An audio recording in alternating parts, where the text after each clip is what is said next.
all to the course Human Resource Management. Today we are going to discuss about industrial relations and the factors which influences the industrial relations. So to get into it, we have to first discuss what is industrial relations.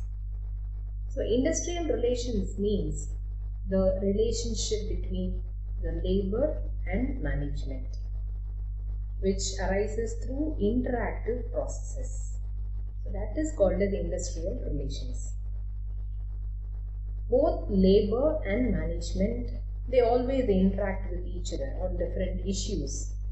The issues might be relating to the employment terms and conditions as specified in the standing orders, or some bipartite settlement between the management and the workers, and the HR practices or the issues concerning some court judgments or some legal implications, then the government orders, instructions, anything it might be.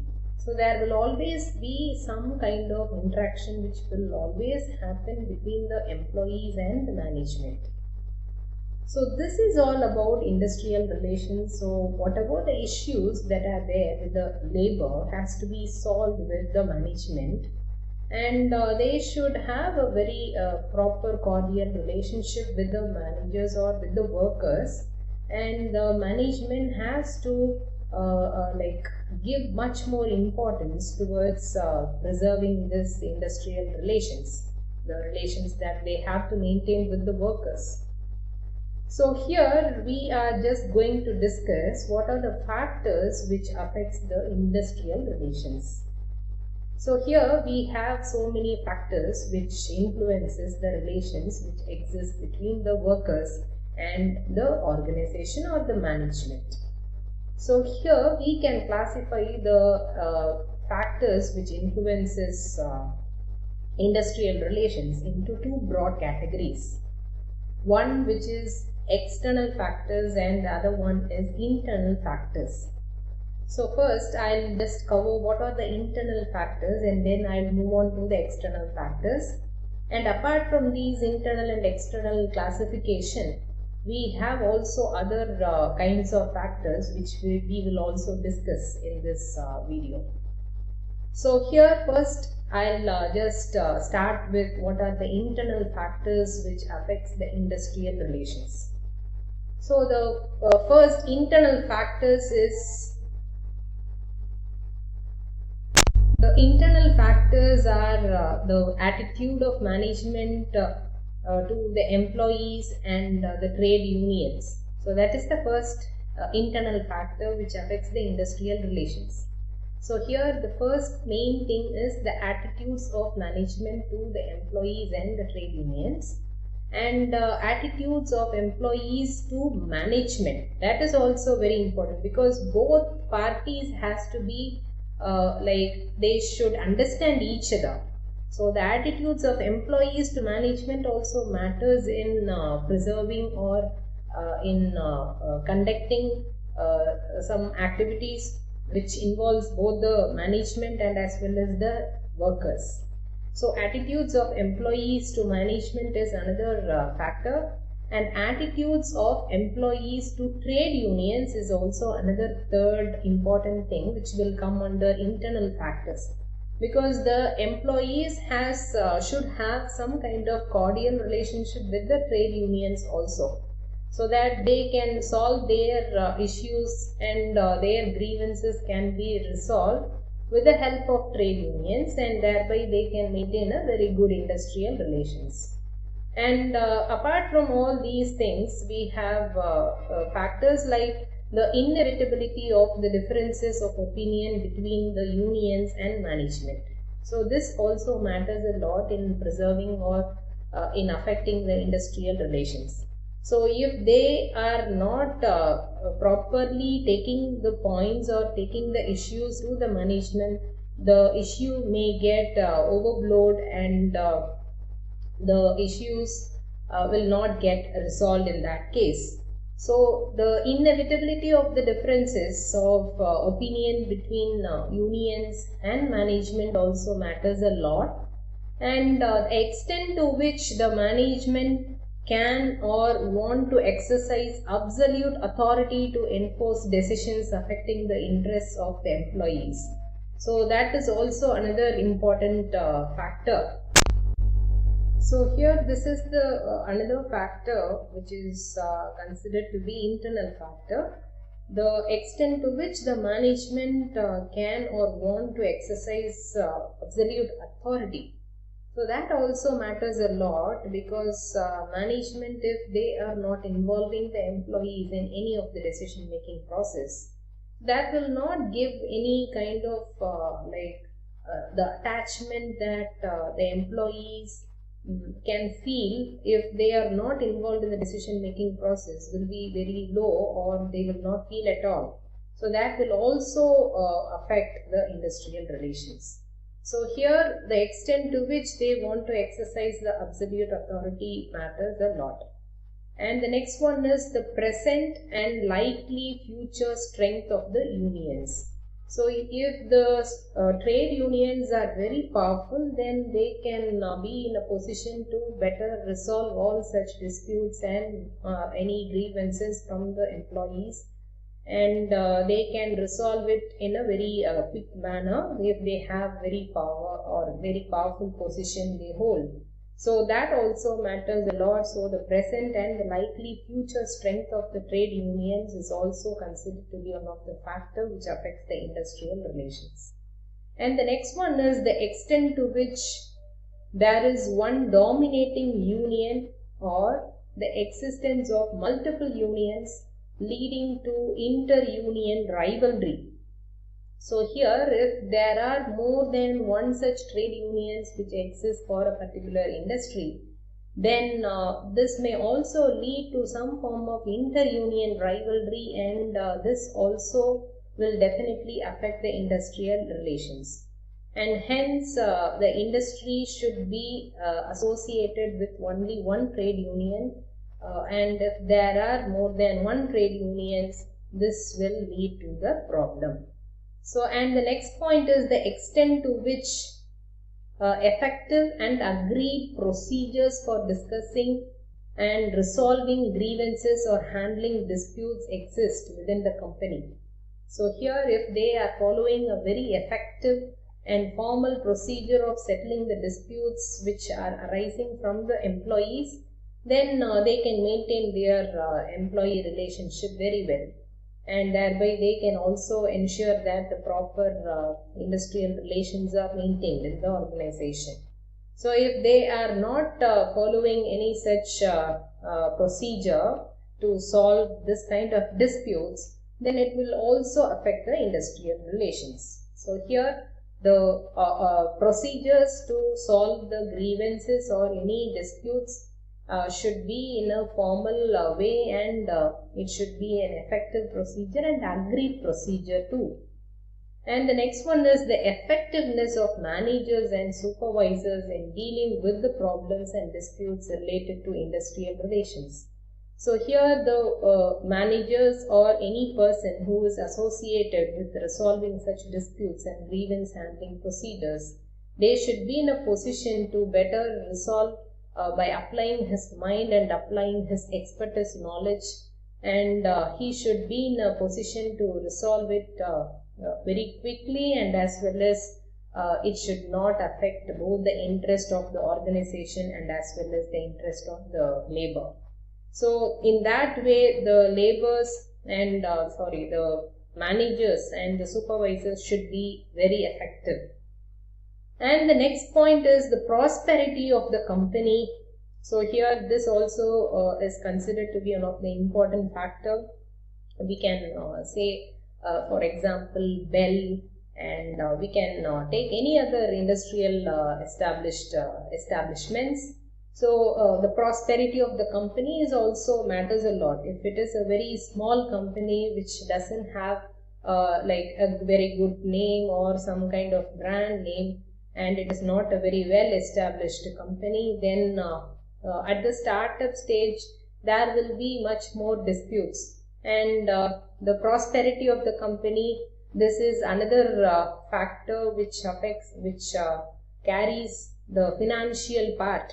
So if it is a financially sound company, then they can manage the trade unions, and as well as the management will also be happy, and the employees will also be happy. So this factor, like prosperity of the company and the degree to which it is expanding, stagnating, or running down, and the extent to which technological changes are likely to affect the employment conditions and opportunities. So these are some of the factors which we can list under the internal factors, and we have another set of factors which are called as external factors. So here the external factors, we have economic factors, social factors, political factors, technological factors, and global factors. So we have 5 different factors under the external factors, and you all know what are called as external factors, which are not controlled by the management, by the environment in which organization persists or exists. So that is called as the external factors. So here one by one we'll discuss what are those external factors which affects this industrial relations. So first I'll start with the economic factors. So what are economic factors, and what are all the things that are included under the economic factors? So here the economic factors, it includes the type of economy. So here we can we all know what are the different forms of economy. One which is socialist form of economy, communist and capitalist form of economy. So this economic factors will include these as important factors. So which is, first one is the type of economy, the forms of economy, and the types of ownership, whether it is an individual company or whether it is a domestic or MNC company, or if it is a government company, or it is cooperative structure, it follows a cooperative structure. So all these are different forms of ownership. So what type of ownership that this company will come into, so that is considered to be one of the economic factor. And the nature and composition of the workforce. So if the labor is if the company is purely a manufacturing based company, so they will be having a set of people who will work who will work in the production department, who are called as shop level workers. So most of the workers will be shop level workers, and very few will come under the middle level, and the top level management people just includes the board of directors and so many people. So this would be the hierarchy of the structure of organization if it is a manufacturing based company. So here the nature and composition of the workforce, how many people are there working under this shop level workers, and if the number of people it exceeds to certain number, then they can have the trade unions. So this is another factor which is considered to be the economic factor, which is nature and composition of the workforce. And the source of labor supply. So where they are getting the labors.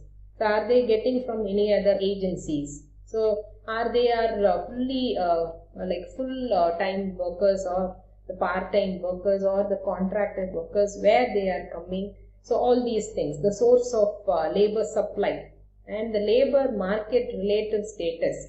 So what is the number that they are getting from outside? So the labor market, what is the labor market which is there externally, about the environment that persists, and disparity of wages. So how what extent they are having some difference in their wages. So the disparity of wages between groups, and the level of unemployment problem, which is also considered to be one of the economic factors, and the economic cycle. So here all these are considered to be the economic factors. So here the level of unemployment problem also can be considered to be one of the factors which affects the industrial relations. So if there is highly unemployment which exists, then most of the employees will not get settled or will not be working for organizations or any other industrial establishments. Then they will always be they will be involved in some kind of disputes or some kind of strikes and so on. So those conditions may actually lead to several problems. So the unemployment problem and even the economic cycle. So economic cycle, it has ups and downs. So there will be a boom condition, there will be the depression condition also, and we have recession condition. So in these situations or in these time periods, the people will not get enough money to run their life, and hence this will also considered to be one of the factors which affects the industrial relations. So these are some of the variables that influence industrial relations in multiple ways. So the first thing is what we have discussed is economic factors, and the second one is social factors. So here this is also one kind of uncontrolled factors. So this actually includes the norms, the customs, beliefs, the traditions, values, social status, then the level of education, level of like literacy level. So how the skilled laborers are there more number of unskilled laborers. So it also matters a lot. So these are like considered to be the social factors which actually related to each and every individual person's beliefs and even the group beliefs, the customs and the group beliefs, the traditions that they follow. And in case, say for example, if the industrial establishment is running northern part, okay, in Delhi or in some other places, so there they may follow a different set of beliefs, customs and norms, and their attitude towards industrial establishments or the organizations will be entirely different from the people, those who are working here in the southern part. So that also matters a lot in like that affects the industrial relations. So this is the second one, which is called the social factors. And the third point or third factor is psychological factors. So it is actually purely individual factor which affects the industrial relations. So the psychological factors includes the owner's attitude. So we have to just think it out in both ways, either as a management and as well as a worker. So here owner's attitude, then the perception of workforce, then the worker's attitude towards work, and what is their motivation, and what is the level of morale that they have, the interest that they cultivate upon themselves, and alienation, then kind of dissatisfaction, and if it is a monotonous work, then they will be faced, or then they will experience some kind of boredom attitude. So boredom resulting from man-machine interface, always they are into work with the machines. So that will definitely affect their pleasure, right? And that are all included under the psychological factors. So the various psychological factors or the problems resulting from work have a far-reaching impact on workers' job performance and also their personal life, and this will have either a direct impact or an indirect impact which affects the industrial relations in the system, or this will definitely have an impact over the industrial relations. So these are considered to be psychological factors, which is considered to be one of the external factor.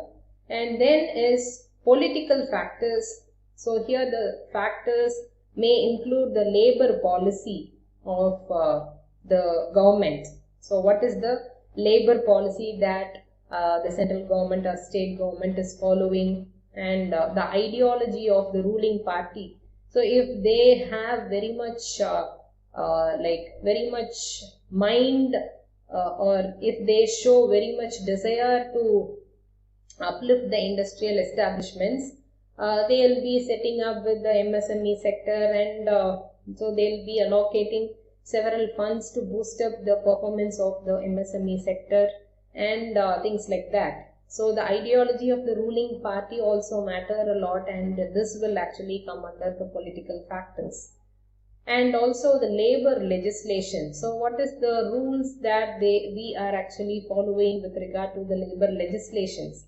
So according to the law and according to the act, so what is actually the minimum number or the maximum number that the industrial establishment should follow? So all these rules and regulations, norms should be followed by the industrial establishments, and this kind of labor legislation is also considered to be a factor under political factors.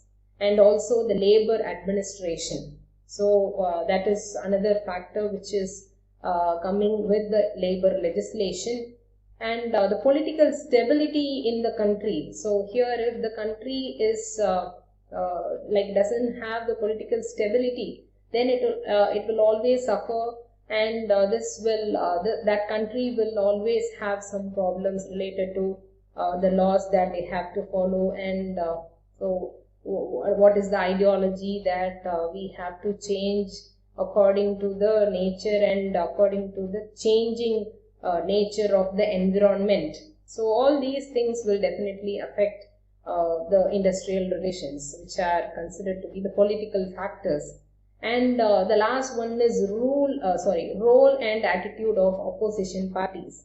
So that also matters a lot. The opposition parties should also they should accept whatever the labor legislation norms, and they should not create huge problems, and so the role and attitude of the opposition parties also matters a lot.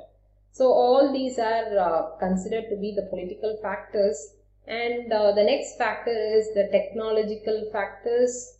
So here so we have global factors that are considered to be the external factor.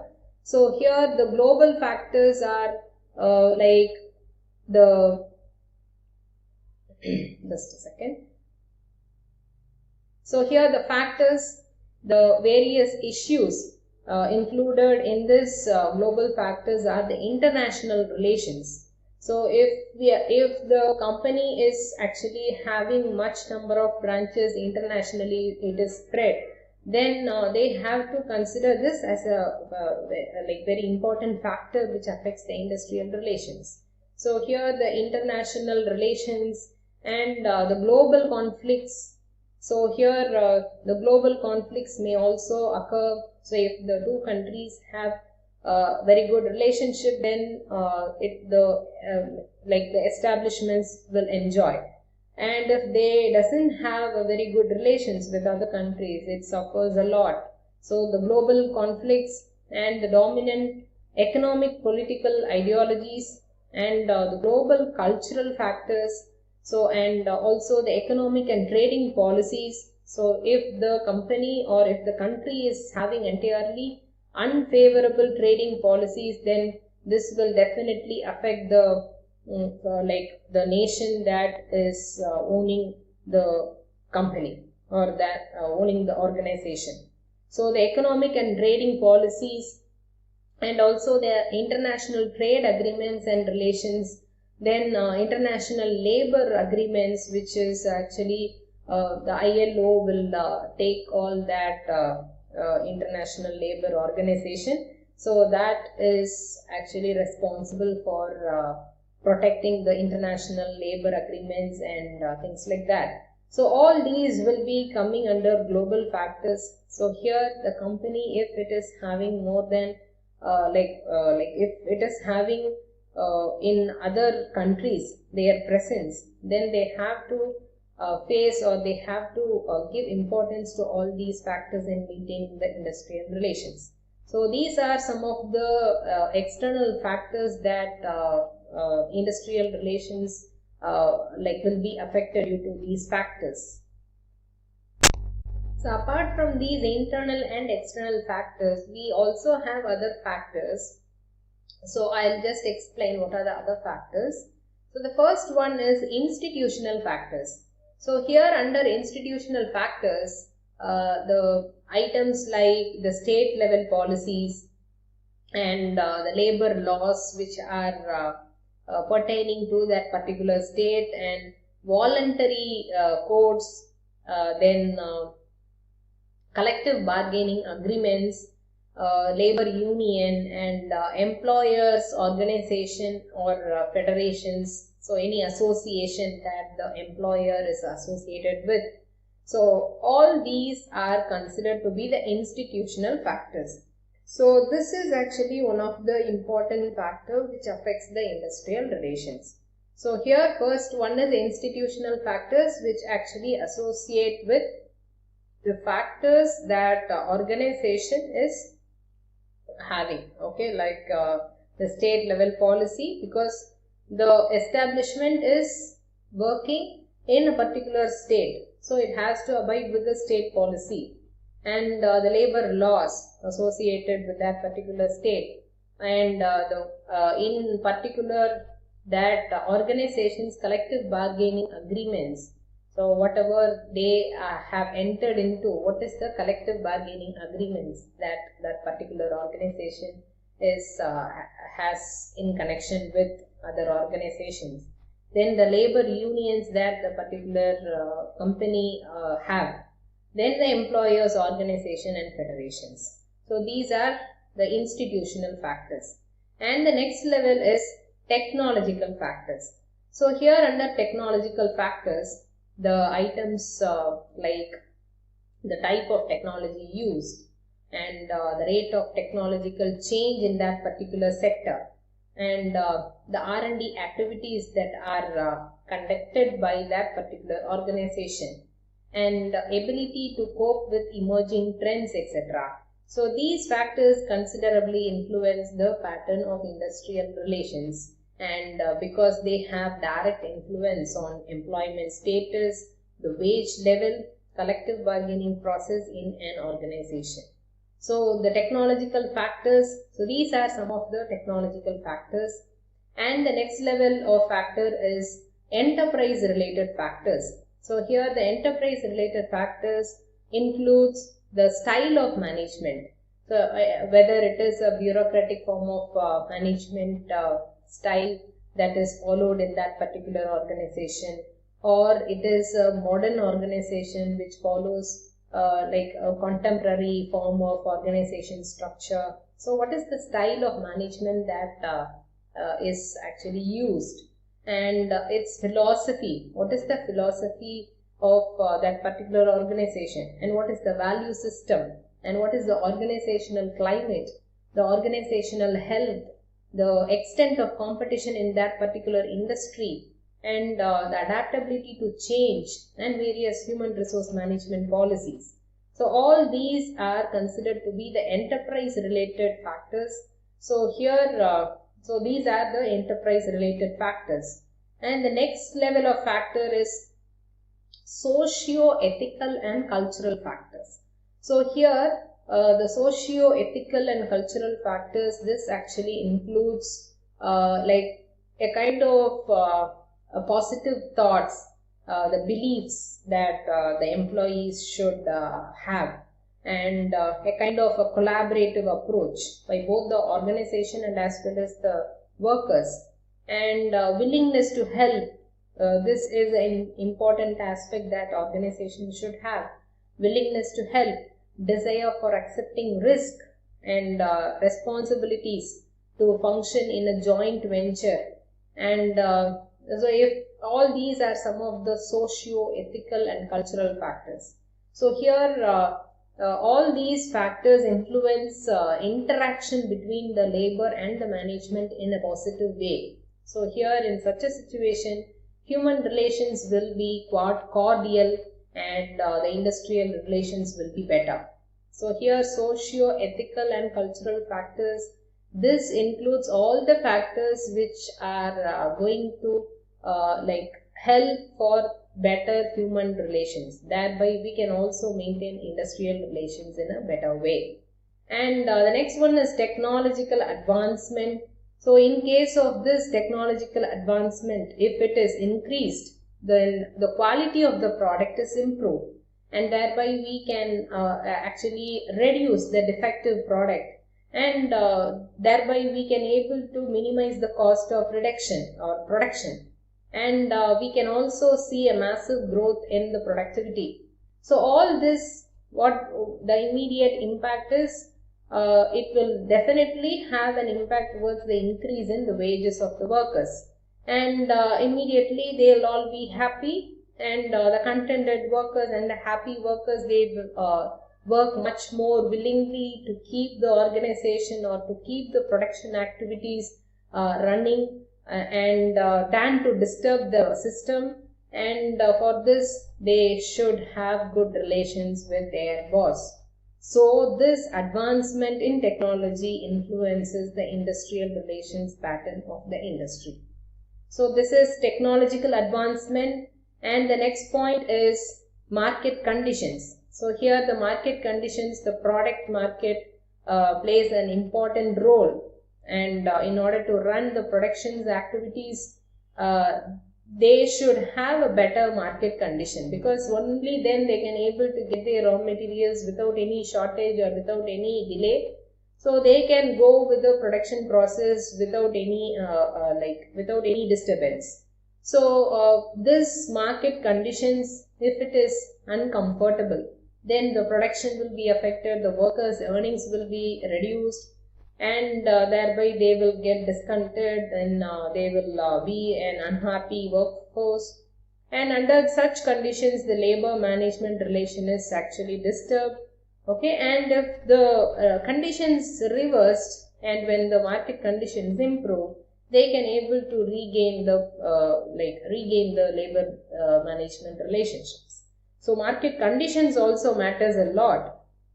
And the next one is economic conditions. So here the economic conditions are, if the workers are well paid and if they are satisfied with their psychological need and physiological need, then they will be in a position to extend themselves, because they will feel contented, and they will be in a better positive impression about the management, okay, if they are well paid.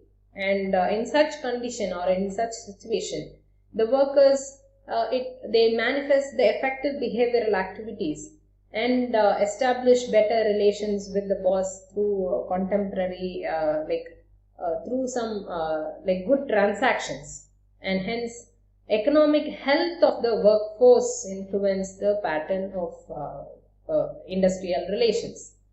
So, and the next one is international relations. So here the relations with foreign countries indicate the prospect of marketing the products in the foreign market. So better relations open up avenues for marketing the goods and services, and this will increase the volume of sales. And besides these, the benefits of technological advancements are available. In such a condition, production is increased, profit is enhanced, and the workers' earnings can also be increased. So if they have a better international relations, okay, relations with foreign countries. And the next factor is ideological factors. So here the labor management relation arises out of interaction between labor and management, and this will definitely influence it will get influenced by the guidelines of the government, or the ideological similarities, dissimilarities amongst workers. So ideological factors includes the labor management relations. It arises out of the interaction between various persons or various parties. So here the party may include government and guidelines of the government, and trade union leaders, then also the similarities and dissimilarities amongst workers, and all these will definitely influence the interactive processes. So similar ideology, if they have all the persons, those who are involved in the industry are having a a similar ideology, then better is the industrial relations. So that is the point, ideological factor. So if all the parties that are involved in maintaining or enriching the industrial relations, if all have similar ideologies, then better will be the industrial relations. And the next one is economic policy. So here the economic policy includes the government policy towards workers, the employers, and it will definitely affect the employer-employee relations. So here we have actually entered into globalization after our economic policy in the year 1991. So that is the year that we have opened up our economy through this LPG, liberalization, privatization, and globalization. And since the time period, we actually have entered into the concept of global village, where all the MNCs, TNCs, they have free access to carry on business and industrial activities. So this is actually a economic policy of the government that actually is also responsible for enriching or maintaining the industrial relations. So here, since we are actually following the concept of global village, under such situations, small, big, and medium-sized organizations are unable to face the competition, and they will find it very difficult to survive. And hence, this labor management relation is needed, and the workers in MNCs and TNCs, they will always, or they should also be in a position to feel unhappy, discontented, and they will also have a threat of losing their jobs. So all these conditions will also affect the industrial relations, and hence this industrial labor management relation is actually established through trade unions. So this economic policy also matters a lot.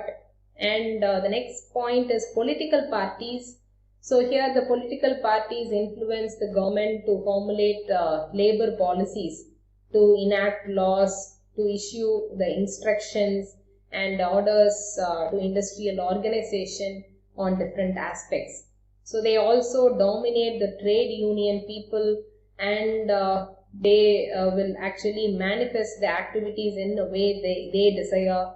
So in the process, the labor management interaction is controlled by political parties, and the whole industrial pattern is influenced.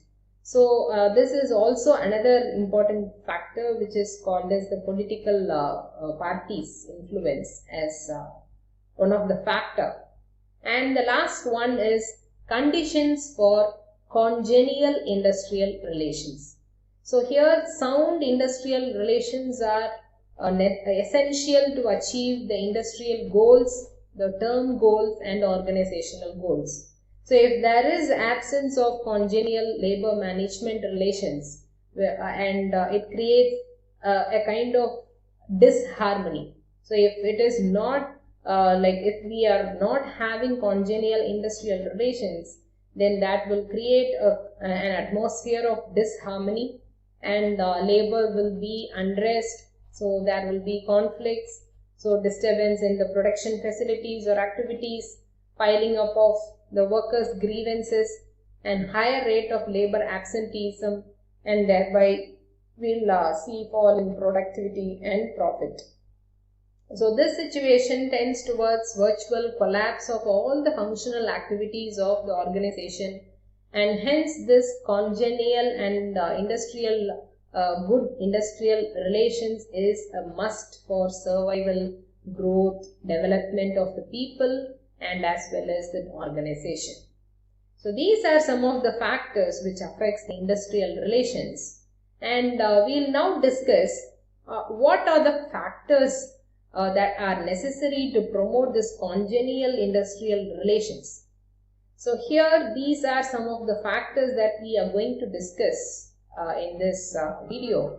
So what are the factors? So how we can able to create a congenial environment, industrial relations.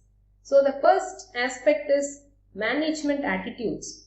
So here the management personnel must think that the workers are part and parcel of organization. So that is very, very important in creating a congenial workforce or congenial industrial relations.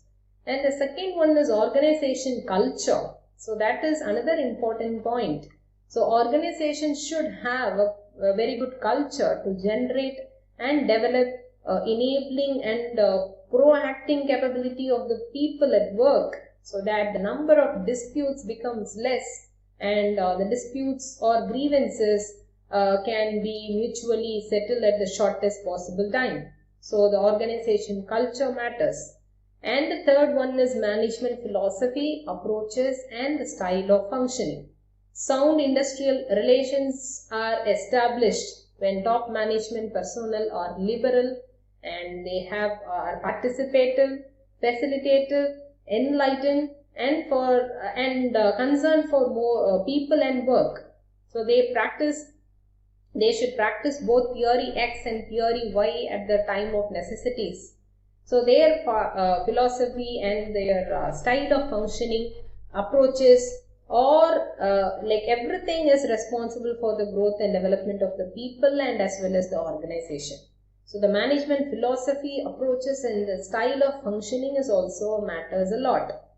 And the next one is collective bargaining and the grievance procedures as methods for settlement of disputes.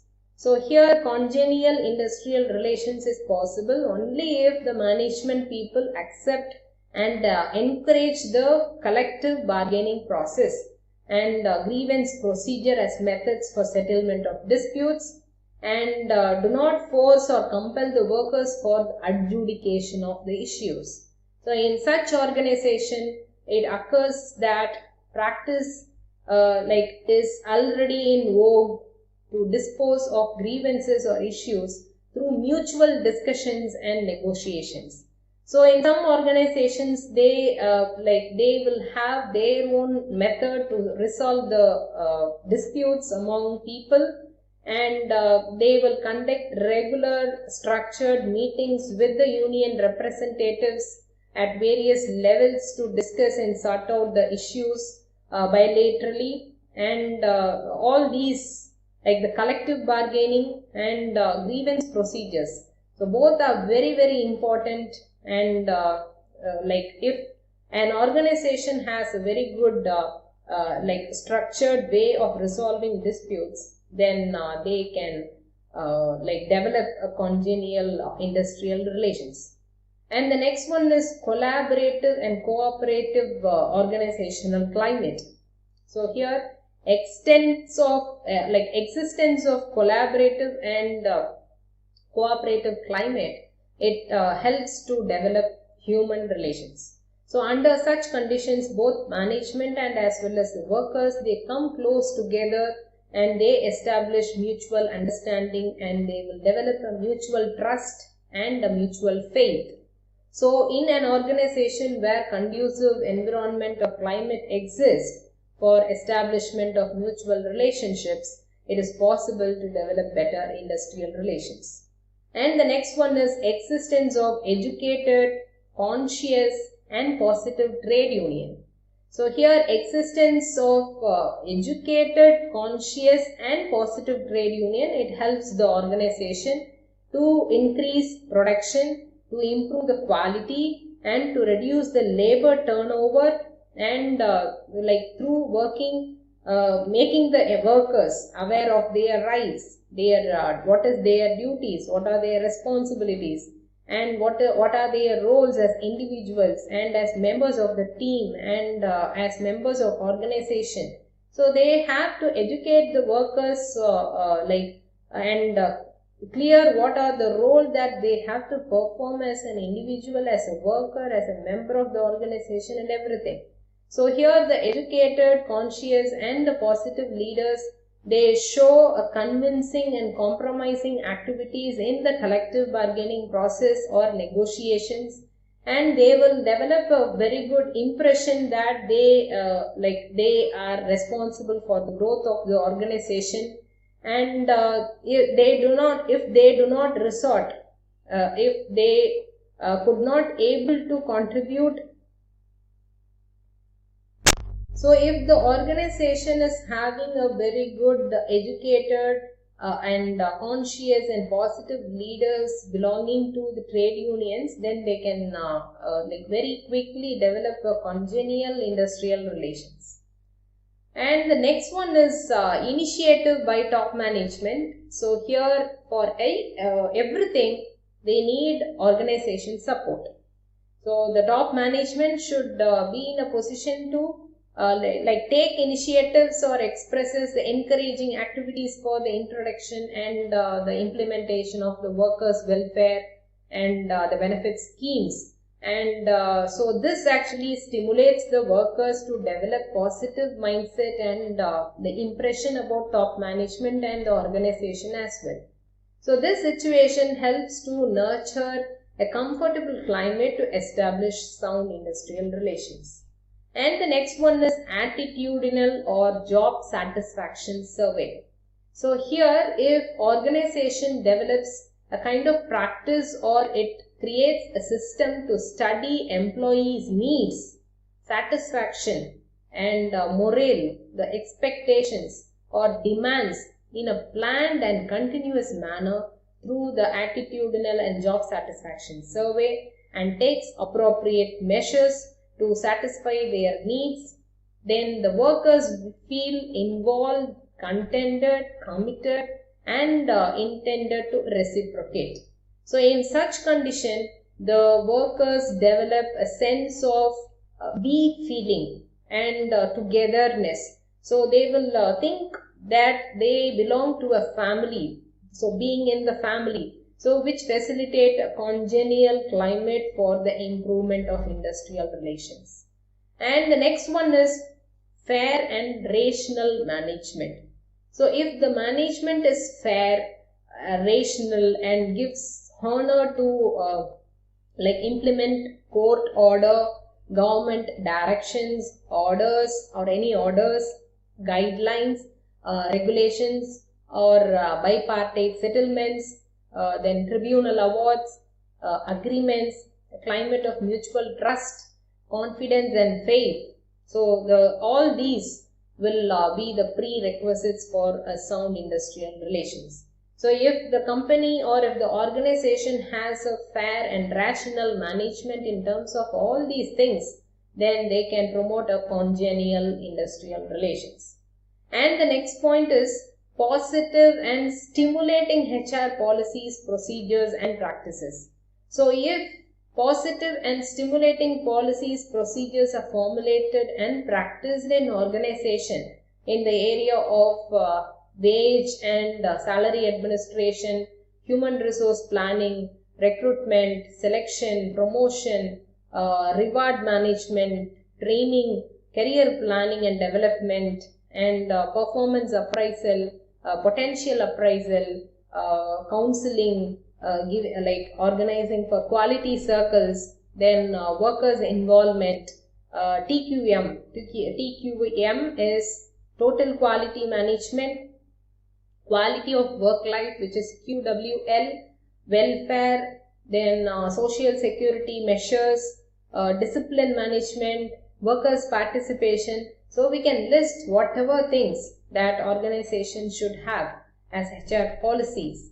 So this feeling actually indicates expression of maintaining healthy human relations, and this actually conveys the message of performing all kinds of activities for achieving the goals. So here the HR policies should be implemented so in a very good way. And the next one is use of HRD mechanisms. HRD is human resource development mechanisms. So if organization introduces HRD techniques for development of skill, knowledge, abilities and for performing the present job and future job through training and education, workers get educated, So they get acquainted with the operative process and work methods, etc. And thus they can able to enrich their knowledge and skills, and they can upgrade their skills and competencies. So these training and education mechanisms are also applied for development of knowledge, skills and abilities of the supervisors that help to develop a kind of trust, understanding and confidence between the management and employees.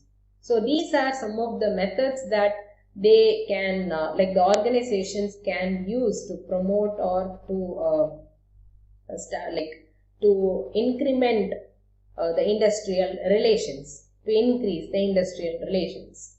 So here I can just list down some of the main factors which influences the industrial relations.